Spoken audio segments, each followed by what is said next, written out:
究竟聖經係咪真係有歷史可靠性呢？究竟初代使徒係咪真係有殉道呢？如果真係有嘅話，使徒嘅殉道係唔係基督教強而有力嘅證據呢？今集 Norman 分析手記會同大家探討到以上嘅問題。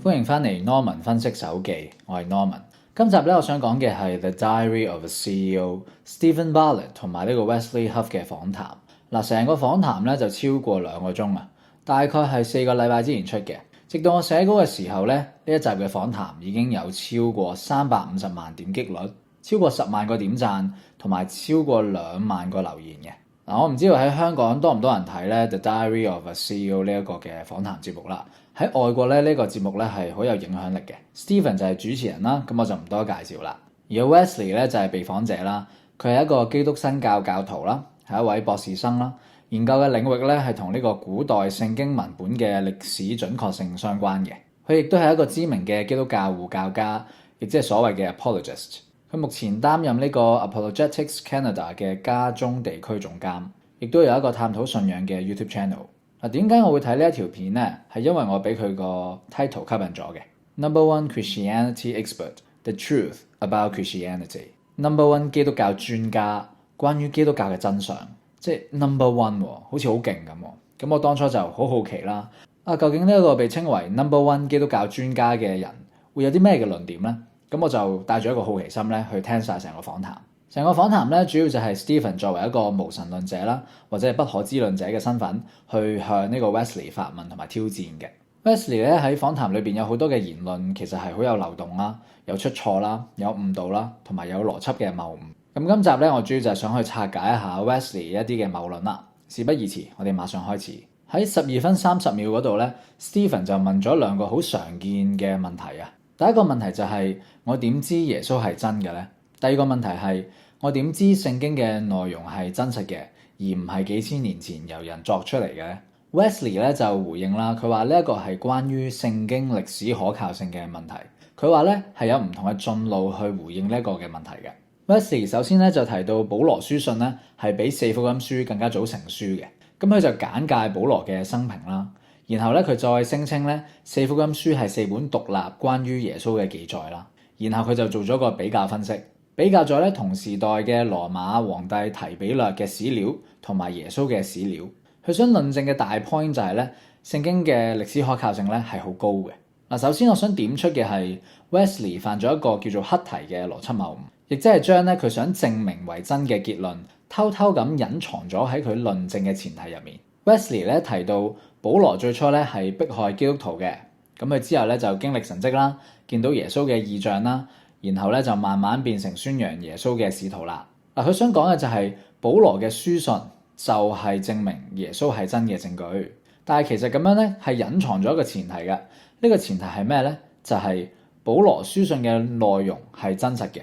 而非虛構嘅。而保羅書信咧作為聖經嘅一部分啦，所以換句話說咧，Wesley 係隱藏咗一個前提嘅，就係聖經係真實嘅，而非虛構嘅。但係明明聖經係真實嘅，而非虛構嘅呢一句説話係佢需要去證明嘅嘢啦，但係佢就偷偷咁樣咧，將呢一句佢未證明成功嘅結論預設咗為真啦，偷偷地係隱藏咗喺佢個推論嘅前提嗰度啦，然後就開始佢嘅推論啦。所以 Wesley 講保羅呢一 part 咧，實際上其實係冇幫助佢咧去證明聖經係真實嘅，而非虛構嘅。我哋可以將佢呢一 part 咧完全忽略佢嘅。咁 Wesley 咧都唔係淨係用聖經去證明聖經嘅，佢都有嘗試咧用一啲外部嘅論證嘅。佢就提到同時代嘅羅馬皇帝提比略啊，咁啊提比略皇帝係當時高高在上嘅當權者啦，而耶穌咧就係一個無名小卒啦。但係佢哋咧都有4部主要嘅傳記記載嘅喎。提比略皇帝有4本關於佢嘅傳記啦，而耶穌又有4福音書喎。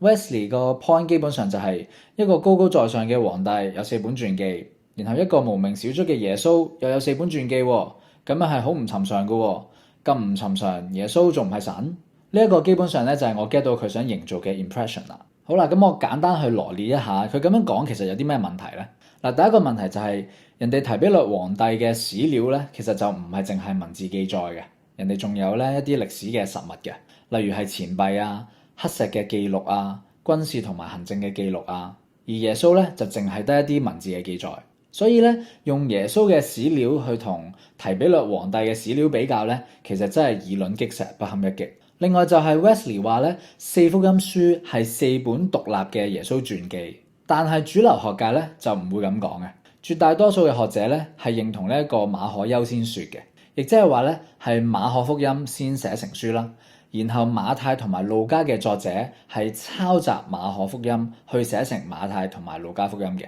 嗱，我再講多一次，馬太同路加嘅作者係抄襲馬可福音去寫成馬太同埋路加福音嘅。嗱，仲未計咧四福音書嘅作者其實係匿名嘅，好有可能係第二甚至係第三四代嘅基督徒寫出嚟嘅，亦即係話咧好有機會寫福音書嘅人咧係冇親眼冇親身見證過耶穌本人嘅。仲有其他問題嘅，例如係點解第一本寫成嘅馬可福音入邊耶穌嘅神性就咁隱晦，但係最後一本被寫成嘅約翰福音入面咧耶穌嘅神性就咁明確咧？呢兩本書成書嘅時間咧就相差咗30-40年啦，中間隔咗嘅呢30-40年究竟發生咗咩事呢？究竟耶穌係神嘅呢個神學觀點係一開始嘅初代信徒就相信啦，定抑或係隨住時間慢慢嘅遷移而慢慢發展出嚟嘅呢？所以 Wesley 去宣稱咧四福音書係四本獨立嘅耶穌傳記嘅呢一句説話咧，喺學術上嚟講咧係唔嚴謹啦，係誤導大眾嘅。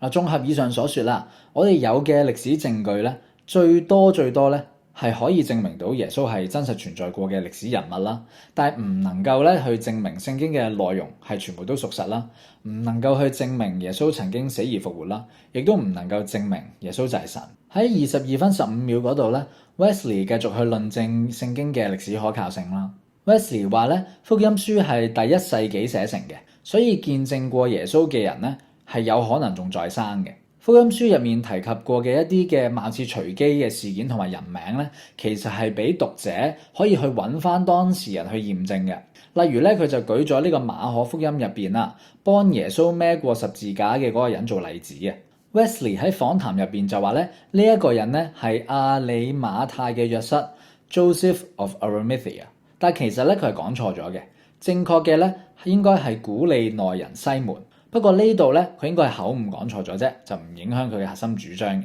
佢呢度嘅 point 係咧，當時嘅讀者係可以揾翻呢個西門出嚟啦，古利奈人西門出嚟啦，然後去驗證福音書裡面嘅內容究竟係準唔準確嘅。所以聖經裏邊咧有呢啲嘅細節同埋人名嘅存在咧，係某程度上面加強咗咧聖經嘅歷史可靠性嘅。咁針對佢呢個 point 咧，其實我係好懷疑嘅，原因就有3個。第一個咧就係時間性嘅問題啊。福音書咧通常被認為咧係喺事件發生之後，起碼過咗40年先至被寫成嘅。而喺嗰個年代啦，平均壽命係比較短嘅。就當古利奈人西門當年真係幫過耶穌孭十字架，都過咗40年之後咧，其實西門可能已經過咗身㗎啦。而第二個點就係地理隔閡嘅問題。就當西門當時仲在生啦，佢好有可能咧係遠在呢個巴勒斯坦同埋古利奈地區嘅。而福音書嘅讀者咧，主要係喺呢個羅馬啦同埋小亞細亞地區嘅，兩地相隔咧係超過1000公里嘅。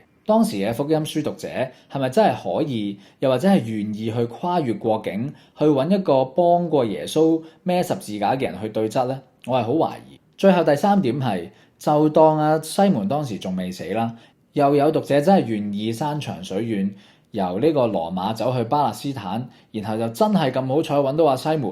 我嘅疑問係，我懷疑嘅點係，西門其實證明到嘅嘢究竟有幾多呢？佢似乎最多可以去印證嘅係，佢究竟有冇幫過一個人叫做耶穌孭過十字架？而至於耶穌係咪復活過啊？耶穌係唔係神啊？呢啲咁樣嘅問題咧，其實佢係唔一定知嘅。究竟係咪真係好似 Wesley 咁樣講咧？就係因為福音書裏邊有呢啲細節同埋人名，當時嘅讀者咧係可以揾翻佢哋出嚟查證嘅，所以咧福音書嘅歷史可靠性咧就因此而被增強啦。呢一個講法咧，我個人係好懷疑嘅。事過境遷都起碼40年啦，好有可能咧係死無對證啦，而且山高皇帝遠啊，呢啲嘅細節，呢啲嘅人名，其實要創作出嚟嘅話咧，都係好容易嘅。所以我自己就唔覺得咧，因為福音書裏邊有呢啲細節同埋人名，所以福音書嘅歷史可靠性就因此而被增強。就算係有被增強都好啊，都唔係一個好 significant 嘅增強，唔係一個好具意義嘅增強。喺26分30秒嗰度咧 ，Wesley 又再犯多一次呢個黑題嘅邏輯謬誤啊！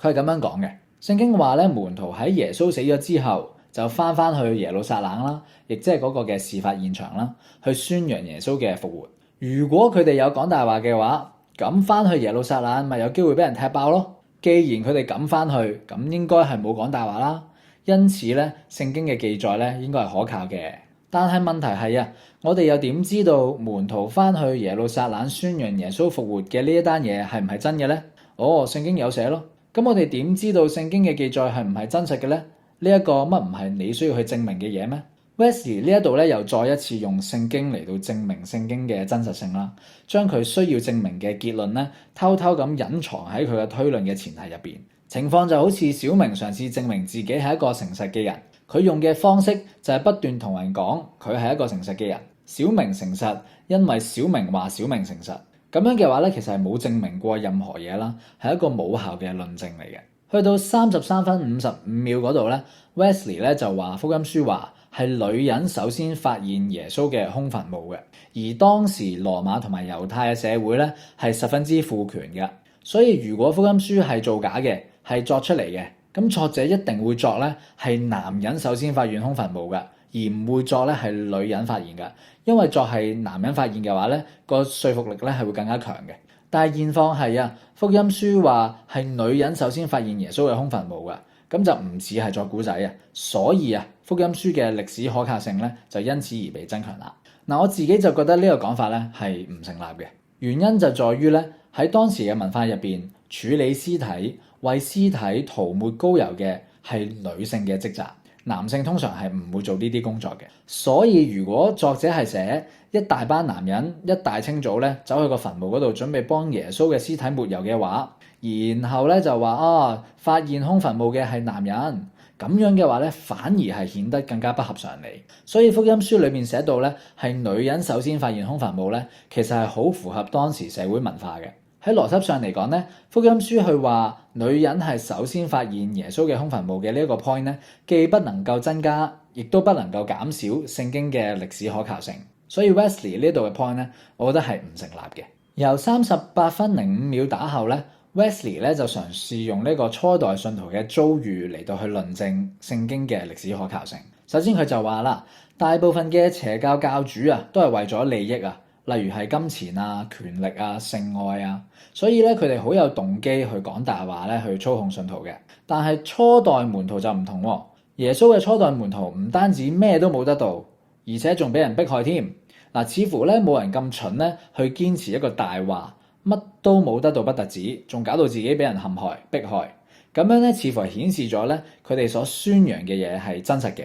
嗱，我嘅回應係咁嘅。首先咧，初代嘅信徒自己其實係唔係相信耶穌係神嘅呢個問題咧，學界其實係有爭議嘅。但係我哋就先唔討論呢一 part 先。嗱，Wesley 就話初代門徒因為佢哋宣揚嘅嘢咩都冇得到，淨係換嚟俾人迫害。嗱，呢一句説話其實已經就唔符合歷史，亦都唔符合聖經嘅。好簡單咁講啦，使徒喺某程度上咧係得到咗人嘅追隨啦、地位啦同埋權力嘅。佢哋由漁夫躍升成為神嘅使徒啦，變成咧可以去定義教義啊、管理社群啊，同埋分配資源嘅領袖。至於佢哋有冇獲取性愛咧，咁我就唔敢講啦。但係都唔難想像，使徒作為教會嘅領袖啦，受到群眾嘅愛戴啦。如果我哋話佢咁樣嘅身份地位係有利於佢尋找伴侶嘅話，咁我相信呢句説話咧應該唔係太難接受嘅。所以 Wesley 話初代門徒咩都冇得到咧，我覺得係誇張咗嘅，係失實嘅，係誤導嘅。之後 Wesley 咧就提到殉道啊，大概嘅意思就係咧初代使徒咧好多都係為主殉道嘅，佢哋寧死不屈嚇，為耶穌而殉道，冇人咧會願意為一個大話而死嘅。咁樣似乎就顯示咗咧佢哋所信嘅嘢咧係真實㗎啦。嗱，呢一個咧係好常聽到嘅護教觀點啊。可能咧好多基督徒嘅想像，包括以前嘅我自己啦，就係可能啲羅馬官兵就用刀焊住使徒條頸，然後咧就慘無人道咁樣折磨佢哋，又鞭打又辱罵，然後就威脅佢哋啦，就話啦你哋只要願意放棄信仰，承認耶穌係假嘅，耶穌咧冇復活到，耶穌唔係神，我哋就放你一馬啦。然後個想像就係跟住啲使徒就寧死不屈啦，堅持信仰啦，然後就話啦。耶穌係神嘅兒子，為世人釘十字架，死而復活，信耶穌得永生。跟住啲官兵咧就話禁民室嗱，就死啦，然後就殺害佢哋啦。但係如果我哋從歷史嘅角度去睇，咁樣嘅想像究竟係咪有證據去支持嘅呢？根據新約學者同埋基督教歷史學家 Candida Moss 嘅講法啦，初代使徒嘅殉道故事來源大部分咧都係嚟自第2世紀嘅，時間距離事件已經好遙遠啦，所以歷史可靠性咧係有一定嘅疑問。聖經裏邊唯一嘅例子就係《使徒行傳》裏邊提到司提反殉道啦，但係有唔少學者認為咧《使徒行傳》係喺事後70到100年之後所寫成嘅，而其他使徒殉道嘅故事幾乎咧全部都係嚟自聖經以外嘅，係事後100到150年先至被寫成嘅。咁Candida Moss 咧就舉咗呢個彼得同埋保羅嘅殉道故事做例子啦。佢哋嘅殉道故事係越傳越詳細啦，故事嘅內容係隨住時間咧有所改變嘅。最早關於彼得同埋保羅殉道嘅記載咧，係嚟自一本叫做《克內曼一書》啊 （First Letter of Clement）。傳統認為咧係羅馬教會嘅長老克內曼寫嘅一封書信啦。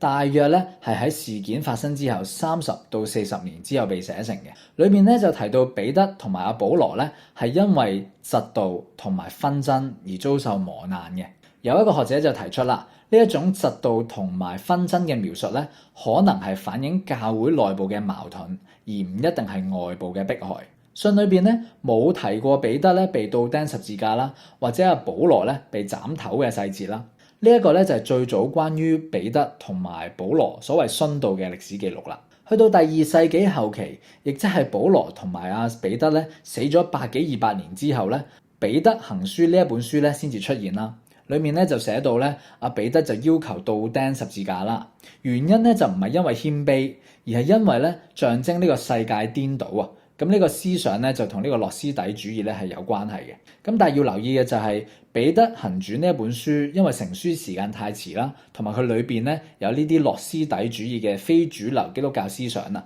所以彼得行傳咧係冇被納入為正典嘅聖經嘅。而今日教會流傳嘅一個版本啦，就話彼得咧係因為謙卑，就覺得咧自己唔配同耶穌咧同一個死法，所以咧要求咧倒釘十字架嘅呢一個講法咧，其實係喺彼得死咗之後，死咗大概400年之後咧先至出現嘅。所以呢度嘅結論係咧，我哋冇辦法去確認初代嘅信徒係唔係真係好似一般信徒想像咁樣為咗信仰，為咗堅持耶穌係神而死只要佢哋改口咧，佢哋就可以免受一死啦。定抑或係嘅，其實係純粹係因為教會內部嘅紛爭而俾人鬥死嘅咧。所以從歷史嘅角度嚟睇咧，使徒殉道未必可以作為一個強而有力嘅證據去支持耶穌復活，或者支持耶穌就係神嘅呢一啲神學結論嘅。更加準確嘅講法咧，可能係我哋而家係冇明確嘅歷史證據去指出究竟初代使徒其實係點樣死嘅。我哋冇辦法知道初代使徒究竟係唔係真係所謂嘅殉道而死。好啦，就當我哋退1萬步嚟講就當假設歷史上咧真係證明到咧初代使徒係殉道噶啦，係真係好似咧一般信徒想像咁樣即係寧死不屈死前咧都係堅持咧耶穌係神嗱，就當歷史上真係可以證明到咁樣都好啦。咁嘅話，其實最多似乎都只係能夠證明到咧嗰啲初代使徒好信佢哋講嘅嘢咯，但係就唔能夠即刻證明到咧佢哋所信嘅嘢就一定係真實嘅，似乎中間咧都仲係有一段距離嘅。好啦，今集咧就主要分析咗咧 Wesley 論證聖經歷史可靠性嘅部分。下一集我會繼續分析 Wesley 嘅神學哲學嘅一啲問題，敬請留意。如果你中意我嘅分析嘅話，記得 like、share 同埋 subscribe， 留言講低你嘅睇法同埋你想我分析嘅影片。我係 Norman，我哋下集 Norman 分析手記再見。